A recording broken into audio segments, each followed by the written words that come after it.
questions in the audience.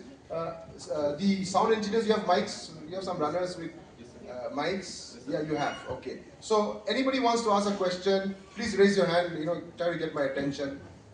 Who's the mic guy? Mic guy can come somewhere in the stairs so that, there are four of them there. So you can just raise your hand and ask questions. Anybody to start with? I'll come in between and any questions. We also have many Q&A sessions. We also have actors, amateur actors, we have actors from Patal Lok here, right? We have some Patal Lok actors. Yeah, I can see them around, yes.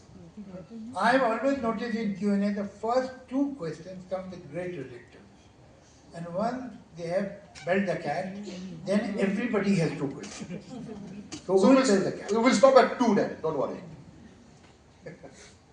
Not yet. Say, you start now. Yeah, give her a mic.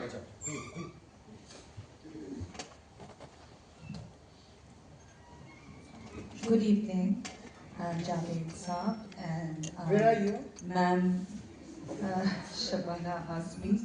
It's such an honor to see you in person and welcome to Nagaland. The question that I have is for Javed Saab. You said music knows no borders. True, but everything has a birthplace. Music, birds, and even rivers. And it is this womb or umbilical attachment that sets each apart as unique, beautiful, and incomparable. So when you speak of collaboration, sir, of taking music from all parts of India to create a syncretic art, including from here, can you tell us who or which party you imagine will be doing the taking, what the terms of giving or exchange will be, and the keeping of that product? To use a biblical metaphor most of us are familiar with, the question brought to King Solomon when two mothers claimed one child.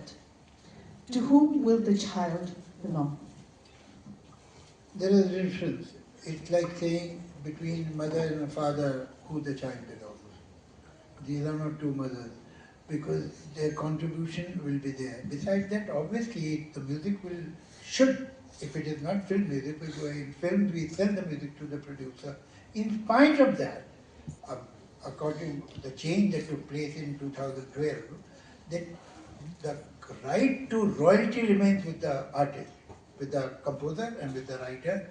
In this country, we have a law that nobody can take away the right to royalty from the artist.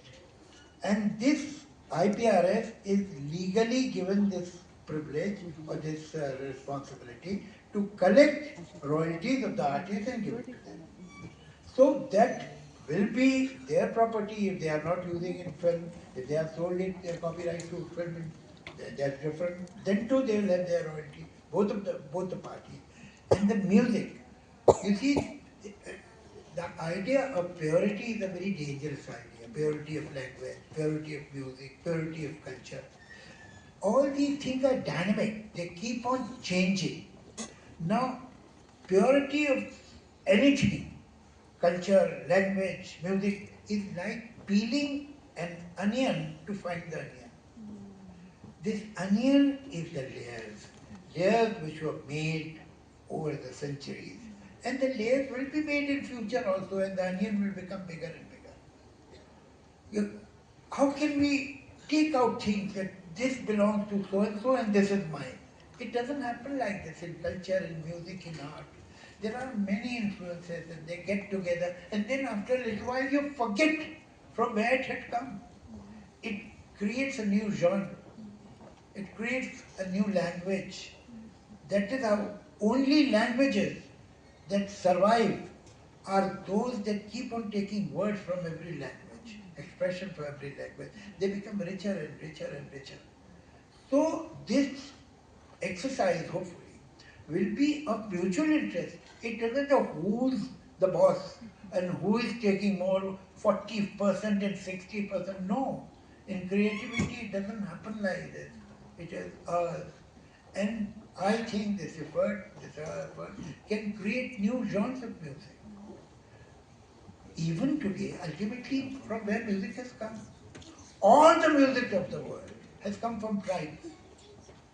And then it went to different places. And the urban, the more educated, the more sophisticated, so-called in inverted commas, they took the music and they refined it. And all this classical music was ultimately born in some tribe. And gradually it took this shape. So who does it belong to? It's not ownership, it's not property. It's a dynamic thing, it's a river which is going on and on and on. People die, but art lives and it will continue. So let's not bother about the percentages and ownership. Of course, legally you will be owner, anybody will be owner, should be, and have the right to a share in the profit of its marketing. But for how many years?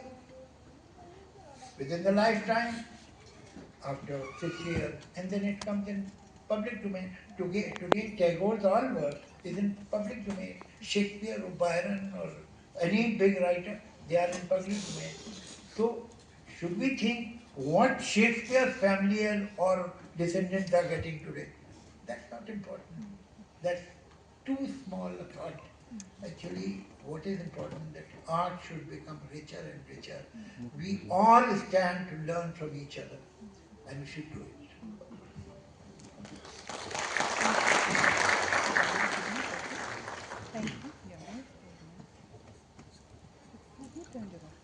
Monitor.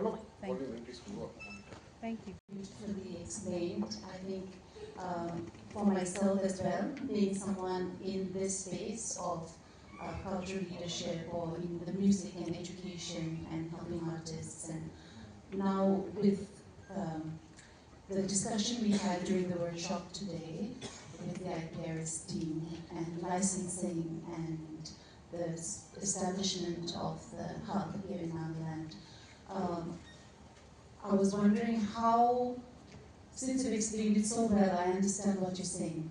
Again, when it comes to the areas of where we have safeguard intellectual property that is cultural, ancestral, such as our songs that has been around for a long time, you know, our folk music, our folk stories and the poems and all those things. How does that play into an era where we're trying to preserve historic treasures and move forward to creating new tunes and the licensing and who owns those properties? Is it the artist who first gets to sign up and get that numbering on that song, or does it belong to the people? That's one. Second question to you, sir, again, is in an era where there's so much impact by AI and technology, how does one stay true to one's own inner workings as a creative person, and how do you navigate this whole jungle that you all have to walk towards? I think the first question, yes, of course, there is something like integrity of art, and there is something like its individuality. But ultimately, art, any form of art, is not a pond, it's not a lake, it's a river. It keeps on changing. You keep on taking influences from different places, and only that language, only that art survives, that is open to take things. The moment we close our doors, so many languages have become obsolete. But only those languages have survived centuries and millennium that kept on taking words from other language, kept on changing themselves with time and so on. And this is true about the art also. As far as the benefit is concerned, I mean, asking IPRS that who should be the gainer. I mean, IPRS is made for this. The basic purpose of IPRS is like asking cricket team of India what game you would like to play. So, this is our cricket. We are there to protect the artist. It is for the artist, by the artist, of the artist. So obviously, I mean, the fact is that if you make a composition, if you make a song, and you see sometimes the compositions are so beautiful and singing is so effective and orchestration is so nice that even if you don't understand the words, the song becomes popular. Sometimes the words are so wonderful that even that music is not that great as the words are, song becomes popular. So there are different tune, singing, orchestration, words, they are all together, but in different numbers, different uh, uh, elements help more than others. It happens. But we are there to protect the interest of all the artists. So, हमारा तो काम ही है, that is what we do, that we see to it that if some art is created, the maximum profit or maximum gain should go to the person who has created it, or the people or the group that has created it. That's the work. That, and we are the only people. IPRS is the only society, registered society by the government that yes, you can do that. Now there are many people who are doing great work, but they are not in focus. They need the attention, they deserve the attention which they are not getting because they are not in mainstream. Not at the cost of the quality of their work, not at the cost of their individuality. These two you can have, you can do. This is also a possibility. The different we also even at this time. You see, music has taken so many Western influences, Western instruments. So it doesn't mean that we have lost our identity.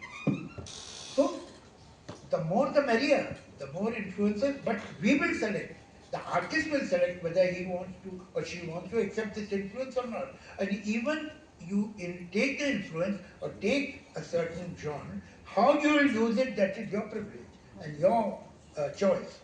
So we should never close our doors to others. We should listen. But ultimately, the artist will decide. And exposure, that is also as equally important as the creativity. You have made the thing. But where it has reached, how many people are aware that you have done such good work? That is also equally important. It should reach them. Many artists, by their temperament, are not the people who will do the marketing. Although with time I must say that artists are becoming smarter and smarter. But at the same time, there should be some people to help them in this with good intention, that it should see that it reaches as many people as possible, as many countries and societies as possible.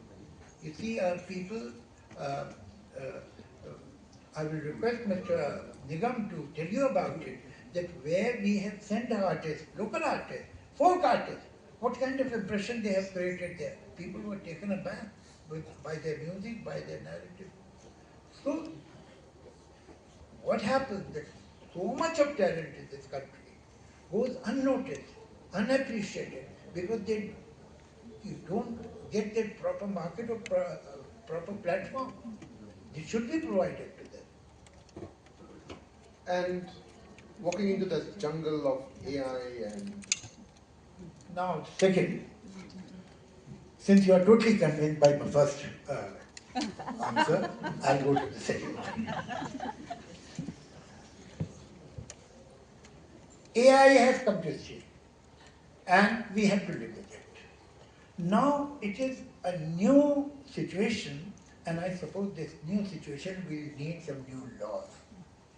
First of all, if AI creates a tune, if AI writes a lyric, what is their source? Their source is what you call, what's the word for it? The data. They have thousands and thousands of songs, thousands and thousands of tunes, and words, and composition, and even singing, voices. And they can take that, amalgamate them sometimes mix them, sometimes take exactly the original one instrument and so on, and create music. But ultimately, AI is dependent on data.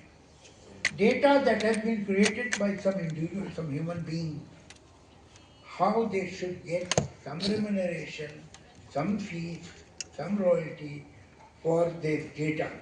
And now it is nameless, you know. I mean, there are lakhs and lakhs of songs, there are lakhs and lakhs of musical composition. So I think people will have to sit down and think about it, that how people who have created such a data should be rewarded for it, should get their remuneration. Because AI will not tell you from where they have taken this particular instrument or this particular word or this particular line. So this is something I'm not the master of that, but I think it can be done, it will be done. There is no other choice. So AI, everything that comes, it brings a package of some facilities and some problems. AI is a great facility, but at the same time, AI can create and does create, as far as the copyright is concerned, some problems also. So I think people who are aware of international laws, people who think can create new laws, people who uh, can find some solution and they have legal minds, they will have to bring out some regulation, some discipline, some law to protect the people whose original work is used as the data. Thank you, sir. And we have a lady right in front. Yes, ma'am, please go ahead. Good evening, sir. Namaste, ma'am. It's a dream come true to be standing here right in front of you both tonight. My name is Kuveli Teteo. I'm in a folk band called the Teteo Sisters. My question is for Javed Sahab. I'm just curious to know how much of royalties have you earned till now? How much royalties have you earned till now? Sir, we don't have any ED people in this audience. No, I'm not too sure. It's a good getup, and maybe she's from me. Well,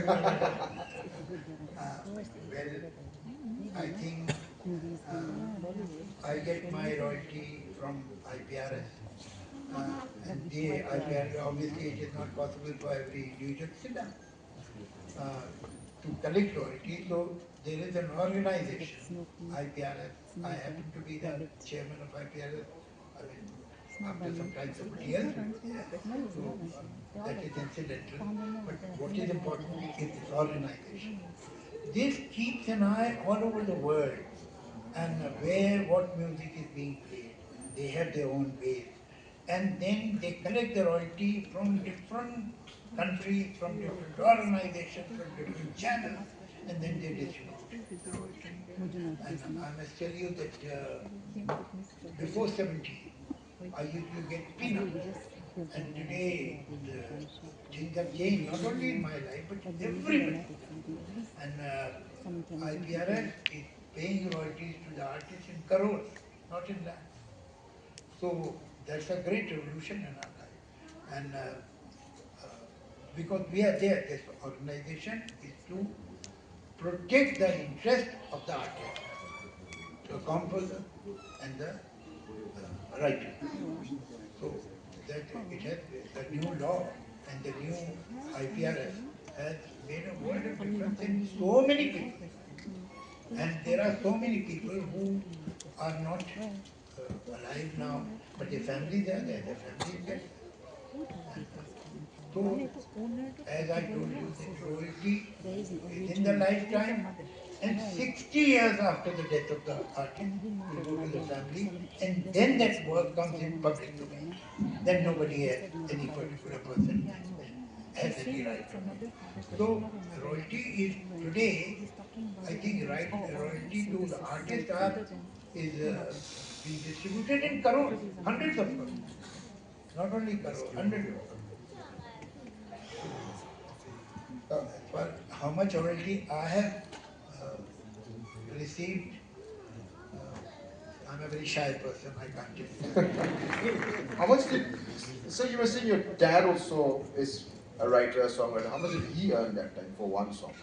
Your dad? Nothing, nothing.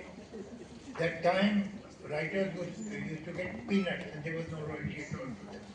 No royalty. Yeah, we have a gentleman right in front. You have a question? You got a mic? Can somebody give it? Wassalamualaikum, Javed.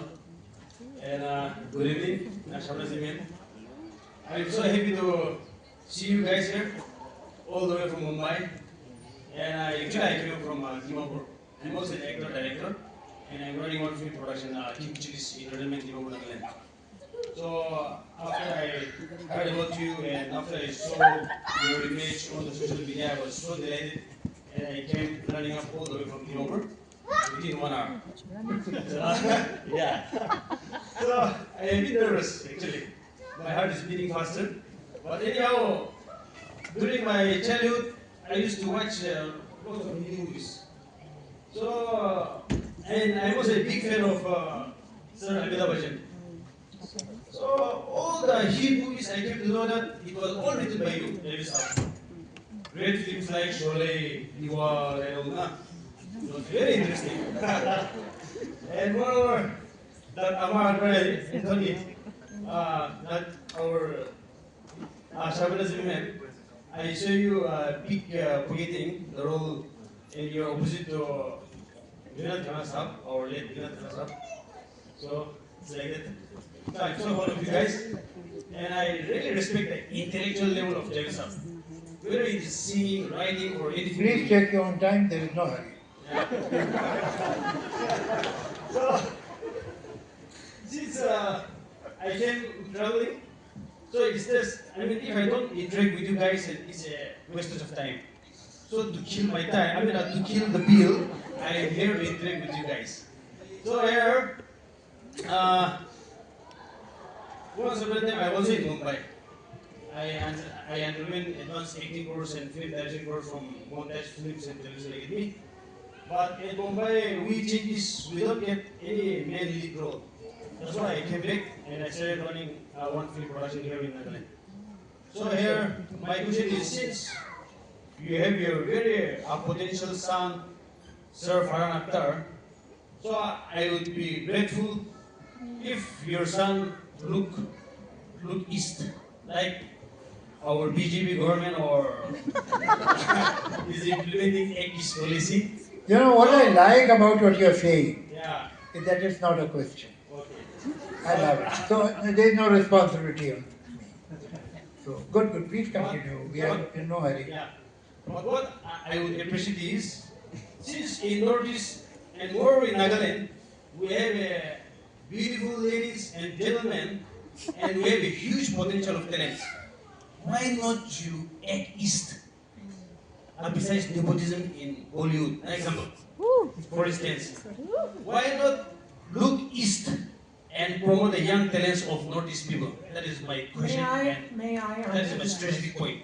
Okay. May I answer this question? Okay, please, ma'am. The question that you're asking is very valid, and in fact, it's the question that Asian actors have been asking of Hollywood for a very long time. They have been saying, why are actors cast only because of their ethnicity? Why can't you be given a profession like anybody else? So for more than 20 years, this struggle is going on.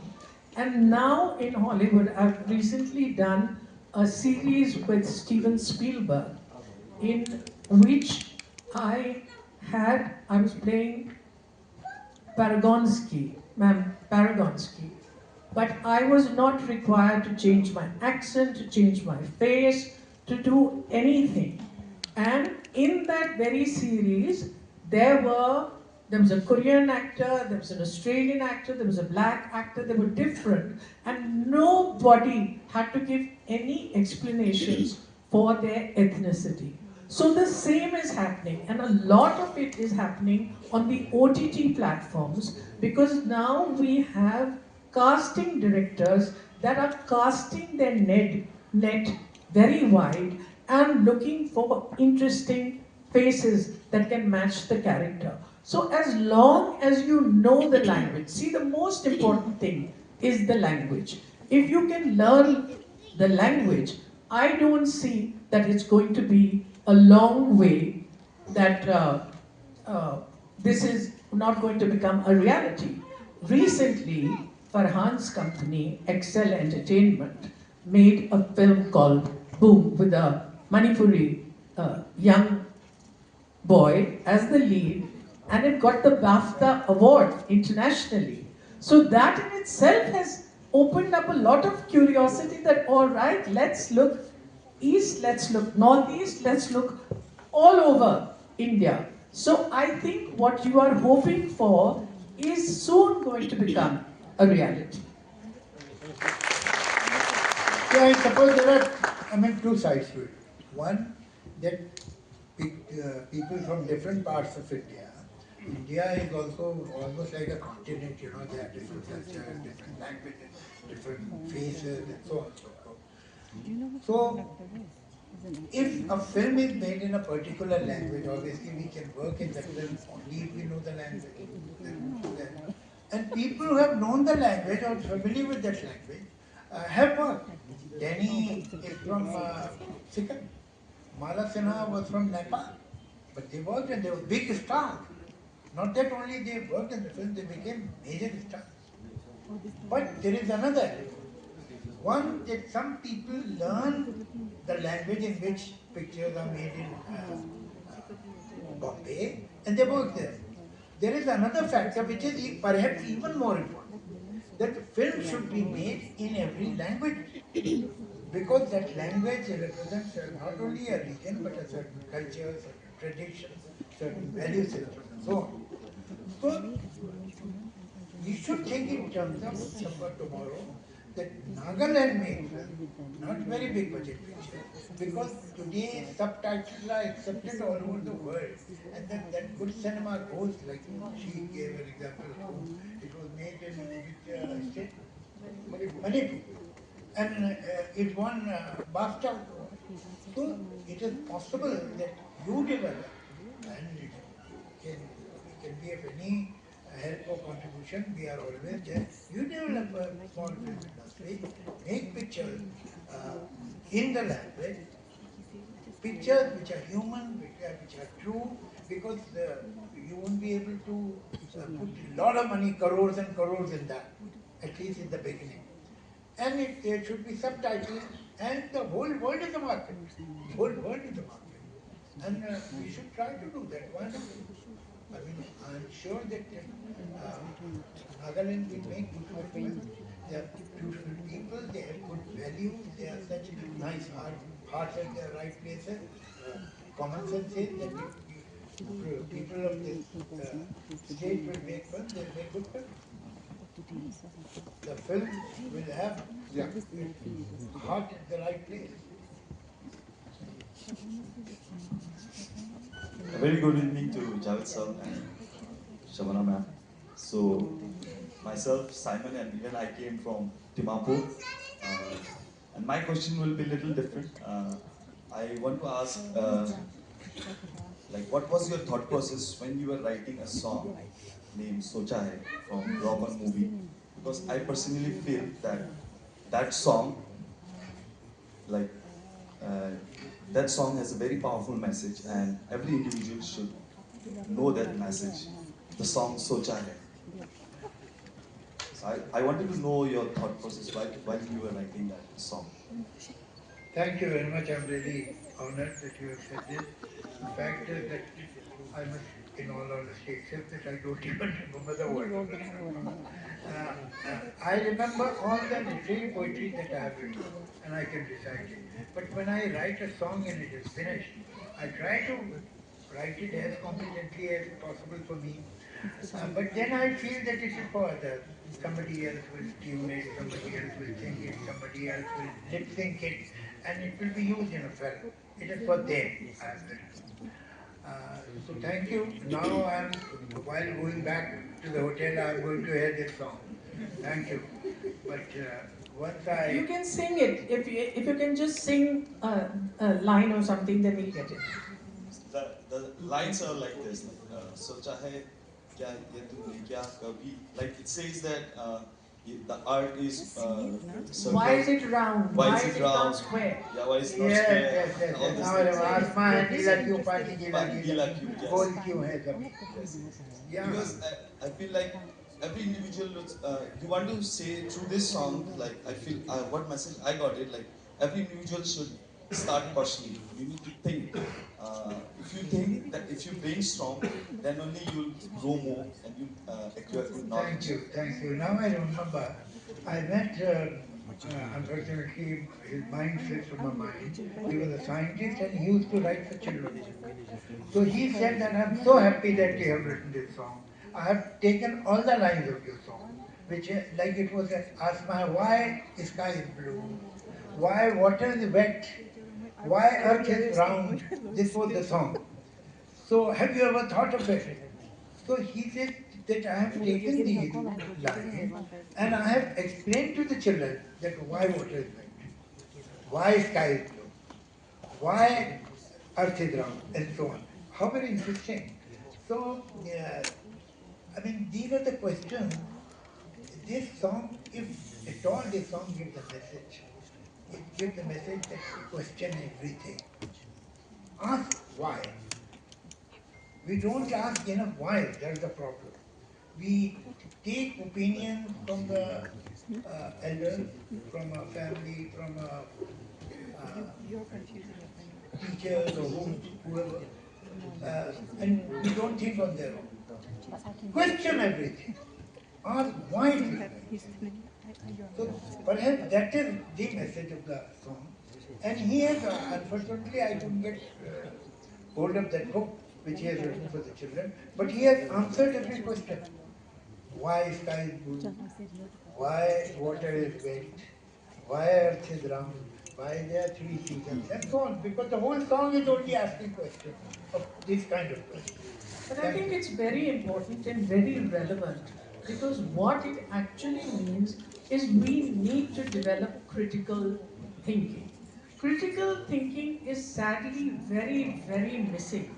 And in today's day, information is being fed to you and you're taking it as the gospel truth. And you're not questioning anything at all. So you think information is knowledge.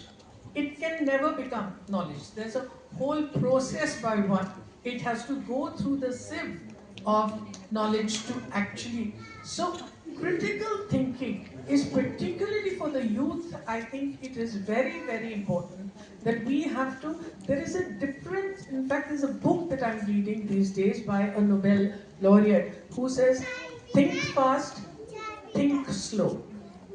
And it is how sometimes even perception is not the truth. You perceive something, but it's not a fact. And it is a very simple explanation he gives. He draws two lines. One line has arrows turning outwards. Okay? So there's a line, and there are arrows turning outwards. Then below it is a line, and the arrows are turning inwards. You ask anybody, and they'll say the second line is shorter than the first line. The fact is, both are identical. It's only the way it is placed, and because what you perceive is you think, because you've not actually looked. There's a difference between looking and seeing. That we have to develop. When I was very young, I was a teenager, and I used to go to listen to J. Krishnamurthy's lectures. And he says, when you look at a tree, do you actually see it? And I wondered what kind of question it was, because for me, looking and seeing were the same. But then he explained that when you look at something, all the information that you have, all right, this is a tree. That's what you think. But seeing is seeing the leaves, seeing the light fall on the leaves. Seeing it is a completely different exercise from looking. Half the time, we are merely looking, we need to see. And that's what Javed Saab also taught me last time. You have to listen, not hear. And I still remember the ride to Kohima when you told us that experience and how he shared his views with us. We still have time for a few more questions. Did I see some raised hands up there? Yeah. If anybody wants to ask questions, yes. Can you please give him the mic? Okay, there's one here. Yeah. After that, up there, huh? Good evening, everyone. Respected man and respected sir. So I have a question. Hello, Jora. Hello, am I audible now? Okay, so I have a question. Taking this prime privilege and opportunity, me being a student, I have a question to the previous question that was being put out by our audience in regards to the music. So, what steps should musicians take to protect their songs and composition? What steps should a musician take to protect the song and its composition?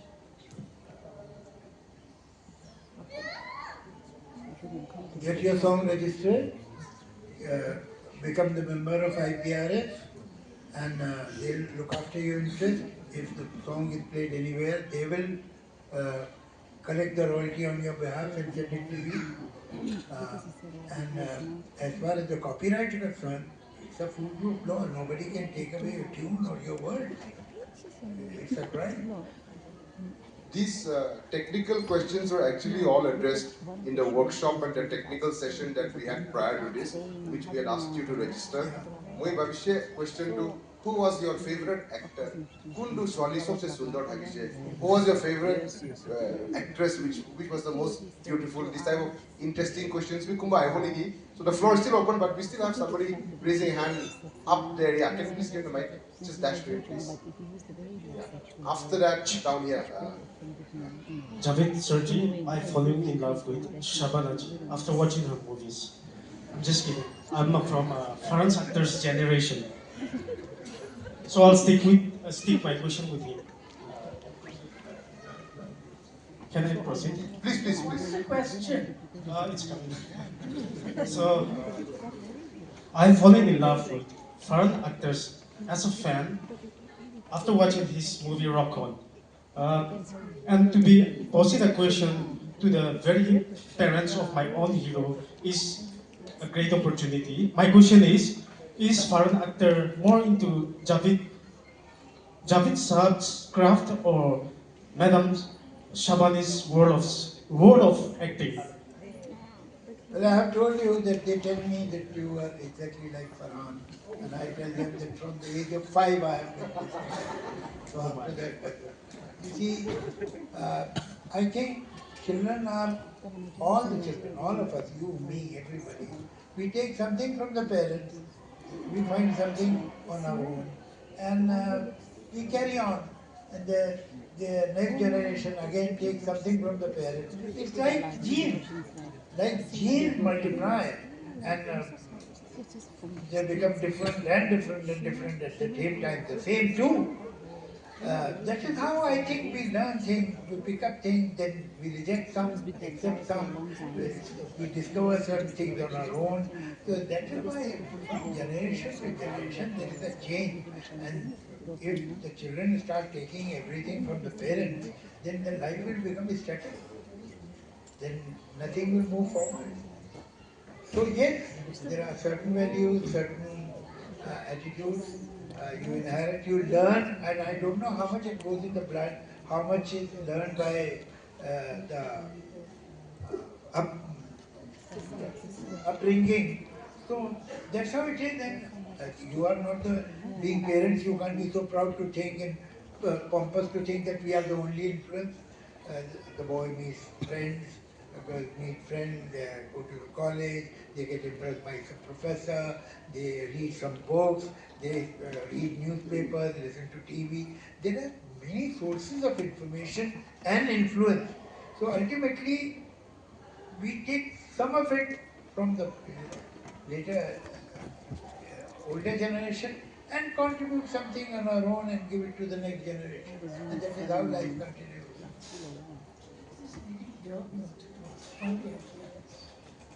Okay. Yeah, we'll come up the questions now. One here, gentleman in the blue hoodie shirt. And there's one there. Hello, good evening, respected elders. My name is Jonathan, and I have been wrestling with this thought, so I was wondering if you could help me with some insights. Is it necessary for the artist to be dysfunctional? Does the depth gradually go away when we become more functional? Dysfunctional. Is it necessary for an artist to be dysfunctional? Can you repeat your question, please? Is it necessary for the artist to be dysfunctional to continue creating, or is it just some of us, or does the depth go away once we become more functional? No, I don't agree with that, because this is a general belief and has been a belief for a very long time. And there are many people who nurture this thought and publicize it to keep the artist dysfunctional. There was a kind of an unspoken conspiracy also behind it. If you are an artist and you know how to make money, then they will look at you with suspicion, which is totally wrong. If you ask for your remuneration, if you know how to take your fees and how to increase it, you should assess your price in the market, they think it is unartistic. No, sir, sorry, it's totally wrong.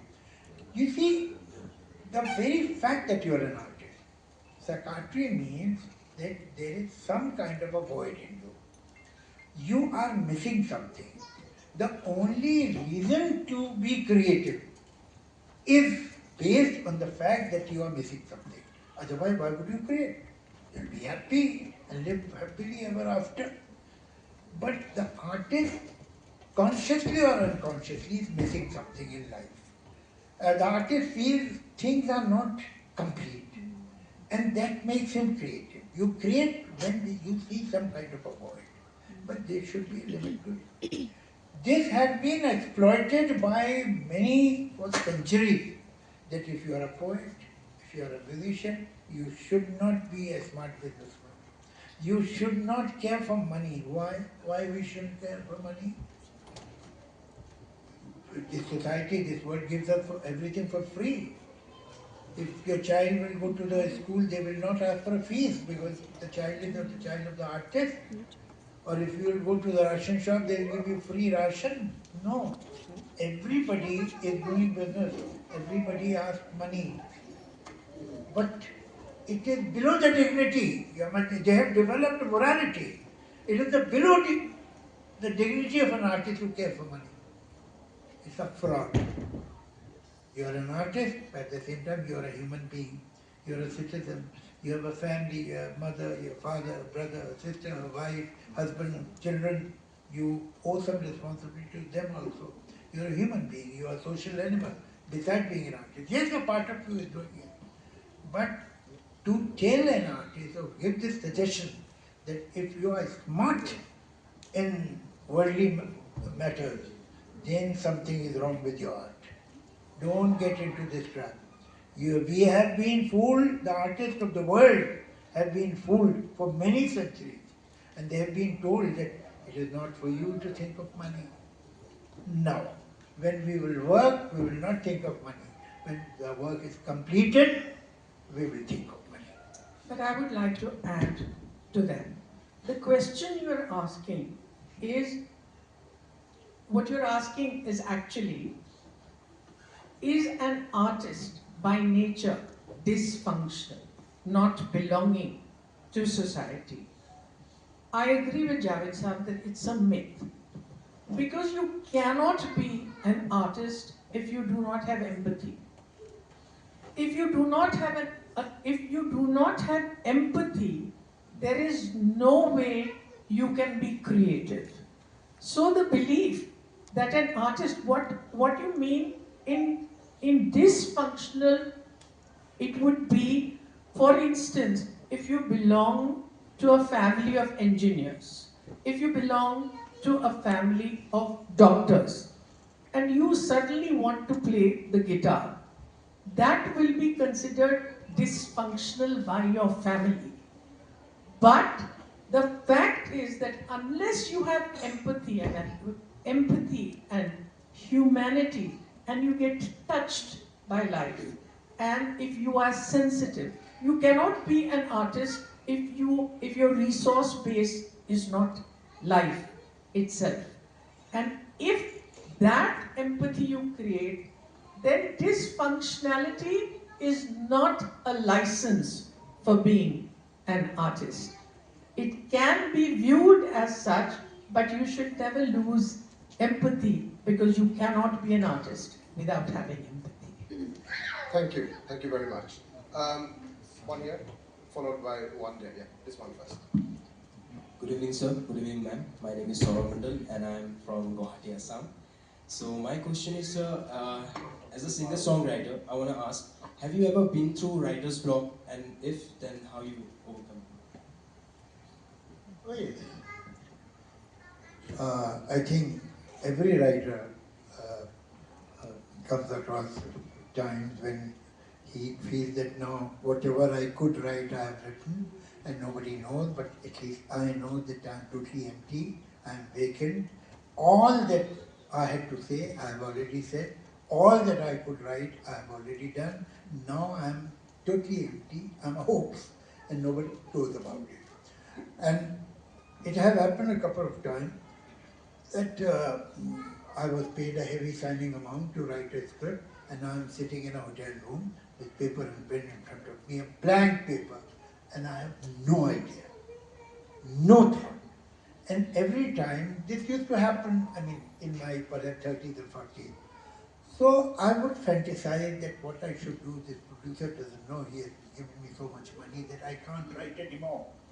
So actually I should run away. And I should go to a city called Sangli. There is a city in Sangli in Maharashtra. And why I had chosen Sangli? Because I had never met anybody who told me that I have come from Sangli, or anybody who said, I'm going to Sangli. So I thought this is a very safe place. Nobody comes and goes there. So I will go away to Sangli. I'll take the name Sham Sundar. Somehow I had chosen this name. I'll call myself Sham Sundar and start doing something else besides not writing. And for the rest of my life I lived there. This was my fantasy. But what happens, you know, when we write something, or when we have composed something, or we have sang something, we develop some kind of a confidence. We do, oh, that's not difficult, I'll do it, it will happen. And one day you realize that it's not happening. The more arrogant you are, the more possibility of block is there. Art, creativity needs certain humility. And when you have lost that humility, it gives you this block, rubs your nose on the carpet, makes you feel like a cockroach, and gradually when you are totally humble and you have given up all your vanity and your arrogance, slowly the idea comes. Slowly. I think there are many people who could not become writers because they could not cross the area of this blockage. They gave up. But if you continue, and slowly that false self-confidence goes away, and you become humble enough as you were in the beginning of your career, and slowly the idea comes to you. So I think this is inevitable. Every writer at some point or the other faces this so-called block, creative block. And I'm sure that it must be happening to the music composers also. Thank you very much. Thank you. Last one. There, yeah. Two of you. Good evening, sir. Good evening. Sir, you are known for the ideas of secularism, for giving the scientific temperament. Where are you? Sir, I'm here. On your right. 2 o'clock. The question is coming from the right. That is surprising. Huh? Okay. Hello, sir. Sir, you are known for your ideas regarding secularism, giving scientific temperament, your ideas for being atheist. So my question will be around that topic. Sir, likewise we are in Northeast. So people do follow here indigenous faith. They have their indigenous belief. So how do you see this as indigenous faith or animism according to your perspective? And where we can classify this in terms of hierarchy of beliefs comparatively like atheism, agonist, atheist, theist and being religious, being spiritual. Where should I place this thing? Well, since I have to come to Nagaland in December also for the festival, so I'll answer this question very carefully.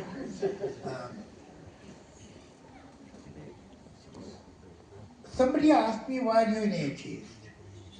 I said, because I think. But I suppose, I mean, this is not a perfect world. There are people who have different beliefs. The fact is, common sense says that there are 10 major religions in the world, and they are different from each other. We say that all the religions take you to the same goal and whatever, but the paths are different. At least, although I'm not sure whether the goal is all the same, but it doesn't matter. The paths are different. Common sense says that out of 10, 9 paths will not be as perfect as the 10th, whichever. And all of us believe that the path we have is the right path, and the rest of the paths are wrong, not right, not perfect, not as perfect as mine. So the fact is that even the most religious person is 90% an atheist, because he is atheist of other religions, not his own. But doesn't matter. I mean, we have to accept the fact there are people who have different ideologies, different sets of beliefs, and as long as they are not creating any problem in the society, human society, or harming the harmony or the peace and the progress of the society, I think they have all the right to have their own set of beliefs. The problem becomes when it comes on the street and it becomes confrontational. That is the at the moment one should not be too ambitious. What is wonderful and what is desirable at this moment, that let people have their own faith and belief, set of beliefs, but they should not be confrontational. And I think this can be said about Nagaland. People are religious, but they are not confrontational. That's wonderful. I mean, who are they harming by being religious? They can be religious if they want to be. I don't want to be religious, I'm not, but I don't want to harm them also. I don't want to hurt them. Why should I? What will I gain?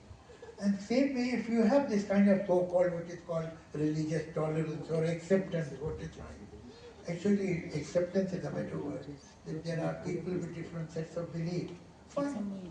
As long as we are not creating social issues or confrontation. I'm afraid it's sad that in some parts of the country it has happened. And it is happening even here in this area, in Northeast. That is not advisable. So after that, I mean, ideally, if you ask me, someday I would like to see this whole world atheist. But it's not going to happen in the next few hundred years, that's for sure. So what is the second best choice that I would like to go for?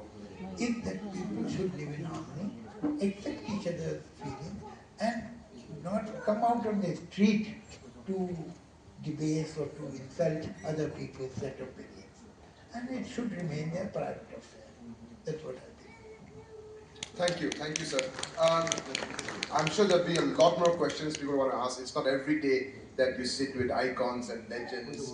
We want this to go on and on and on, but we do have to close.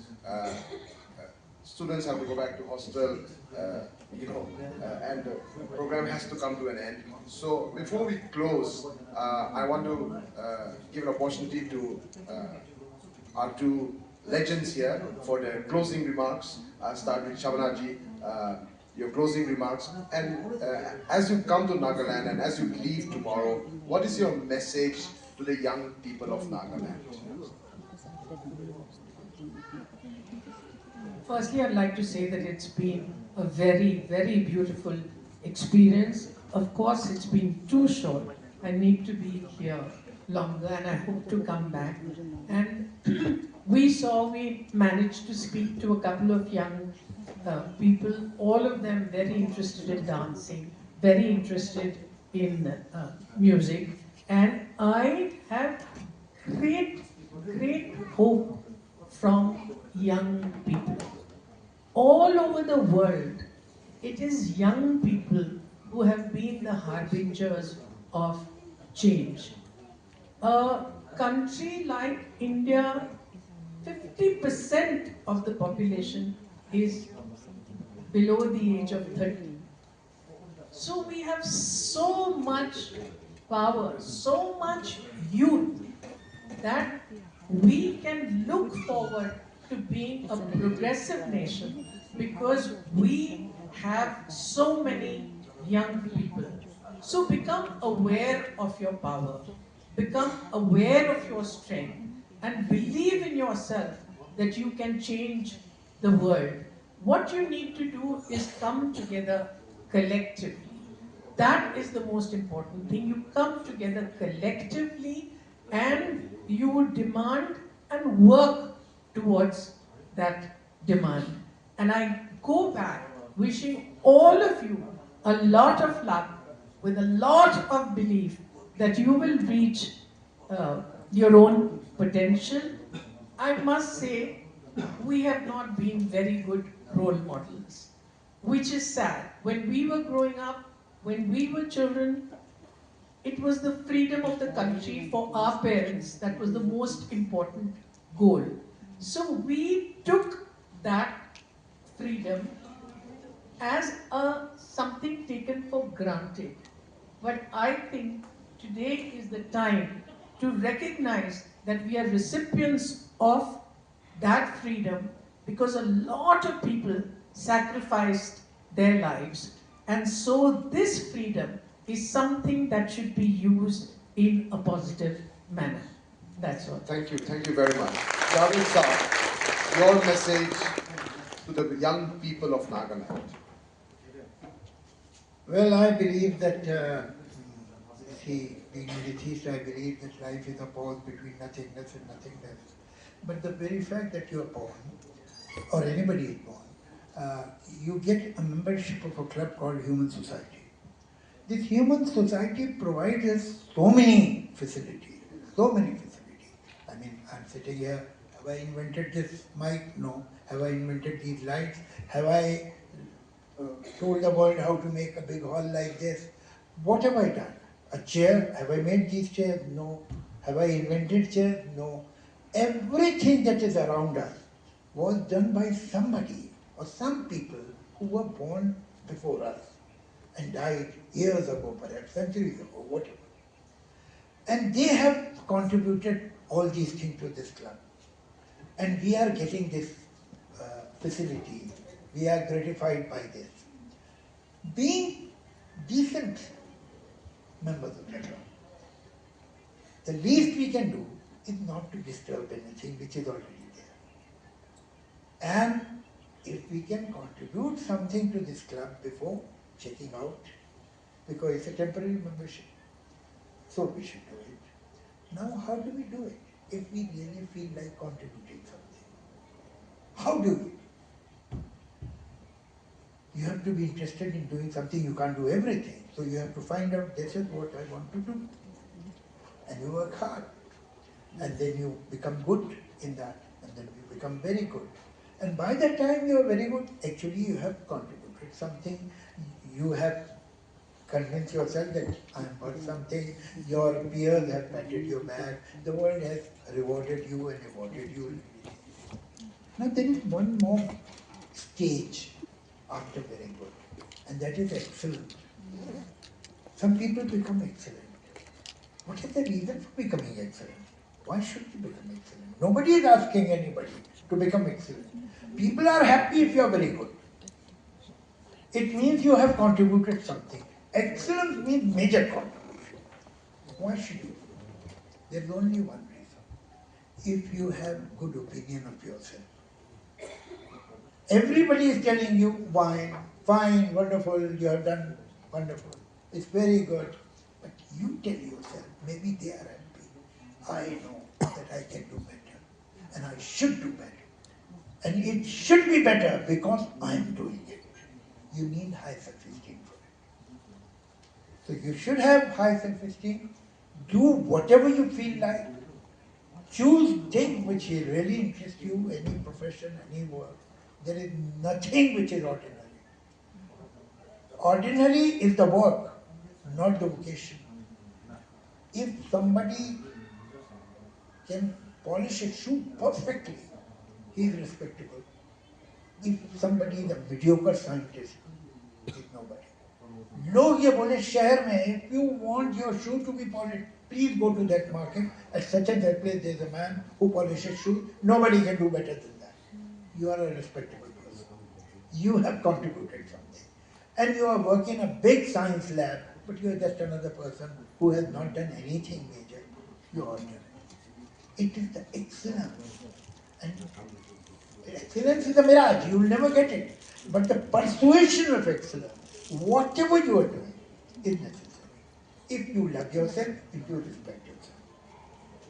Do what you really feel like doing. Don't look for security. Security is an excellence, not in the vocation. If you do anything very well, you are secure. जो आपका दिल चाहे, whatever your heart tells you to do, choose highways by your heart, subways by your head. एक road ले लिया, अब इसमें से कैसे मैनेज करना वो अकल से, brain. But the choice of the highway should be from the heart. Yeah, this is my goal, this is my concern, and I want to contribute something. I'll do something which will people remember. Work hard on it.